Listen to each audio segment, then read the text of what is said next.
Et aujourd'hui, on fera l'importance d'évaluer l'état de vieillissement des matériaux bitumineux.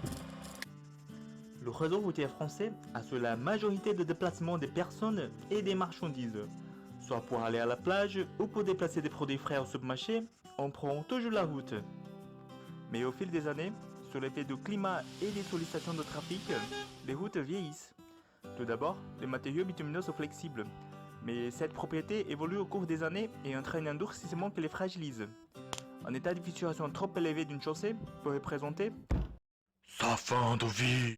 Mais conserver ces patrimoines dans un contexte budgétaire de plus en plus restreint a été un vrai défi. Considérer l'évolution des caractéristiques des enrobés dues au vieillissement pourra permettre d'optimiser l'entretien ainsi qu'estimer la durée de vie de façon plus précise. Dans ce contexte, le projet national MOVE-DVDC, qui est l'acronyme de modélisation du vieillissement et de l'endommagement pour l'évaluation de la durée de vie de chaussée, vise à proposer des approches pour mieux caractériser et modéliser les performances mécaniques des enrobés issus des chaussées anciennes.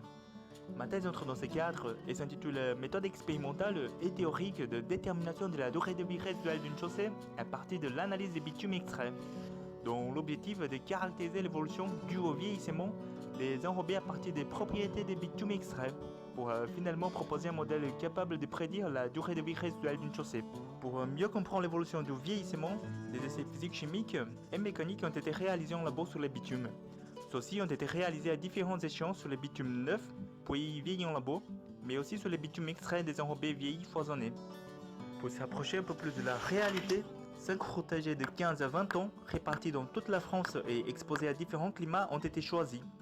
Pour voir l'influence du trafic sur chaque site, de prélèvements distants ont été réalisés dans la couche d'assises, l'un en droit de la bande roulement, l'autre hors bande roulement.